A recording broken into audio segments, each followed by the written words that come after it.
Okay, so there's this new token you've got to hear about called Perle, or PRL. It has absolutely exploded onto the scene, right at that fascinating intersection of AI and Web3.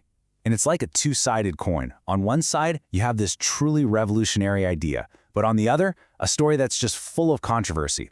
So what's the real deal here? Let's get into it. All right, so first things first, let's just talk about the scale of Perle's entry into the market. I mean, the numbers behind its launch are, well, they're pretty wild, and they tell a story all by themselves. You're not going to believe this. On its very first day of trading, Perle's total volume was $13.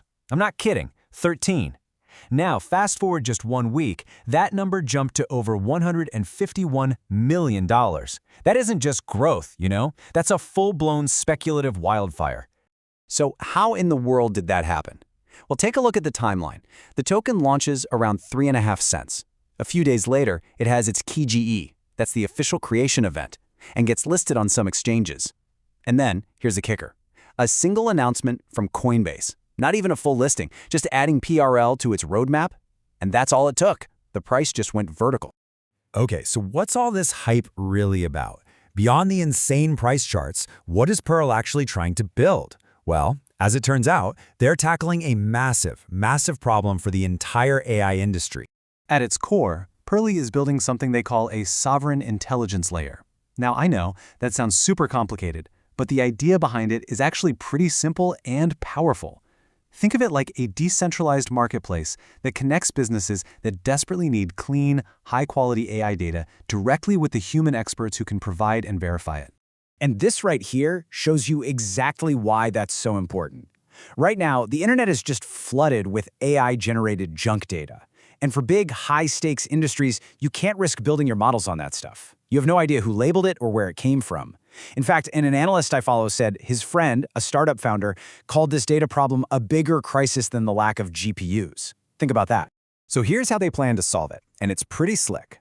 A company posts a task, say for data labeling.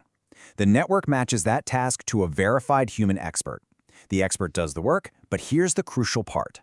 Every single action, every annotation is permanently recorded on the Solana blockchain. This creates a perfect, unbreakable audit trail for every single piece of data, and that's exactly what big enterprises are looking for. And this quote from an analyst on X really just nails the whole bull case. In an era of silicon-based life accelerating, the most valuable asset we carbon-based beings may end up being the genuine experience stored in our brains. I mean, that's the whole idea, isn't it? In a world saturated with AI, provable, verifiable human intelligence suddenly becomes an incredibly valuable asset. It's a really powerful story.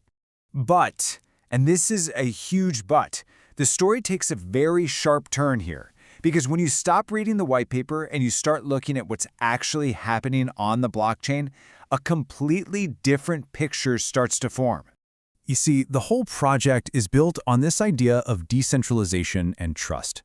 So we have to ask the hard question. Is the network itself actually decentralized? And wow, this is the number that just stops the entire bullish narrative in its tracks. On-chain analysis has shown that a staggering 83% of the entire supply of PRL tokens is held by just 3 wallets. Let that sink in for a second. 3.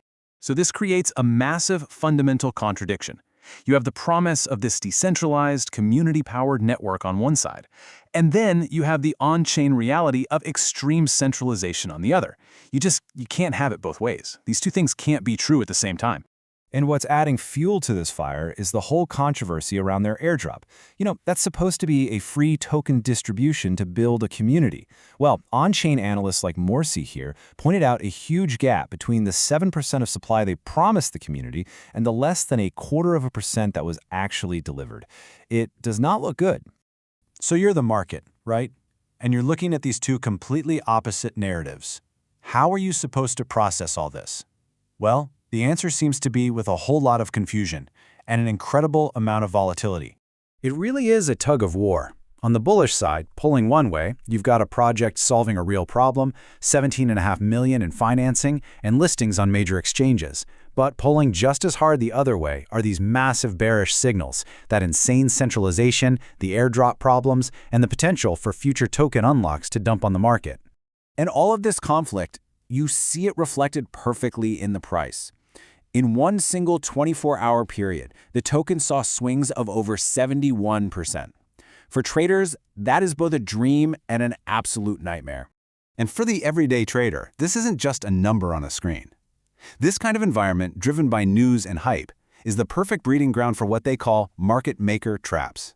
That's where sophisticated players can use all the excitement to lure in retail buyers, right before they dump their own positions.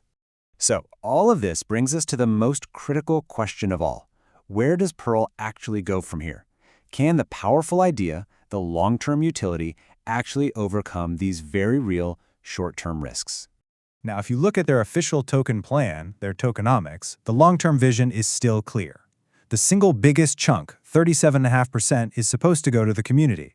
The goal is to power that data flywheel and reward the human experts who are actually doing the work. Ultimately, it just boils down to this one central conflict. We have a project with undeniable long-term utility. It's solving a real problem for a huge industry, but that vision is clashing head-on with its short-term reality of extreme centralization and all the wild volatility that comes with it. And that leaves us with this final question. Perle is building a platform based on creating verifiable on-chain trust in AI data. But if the ownership of that very network isn't transparent or decentralized, how much trust can it really create? That's the paradox right at the heart of this whole fascinating project.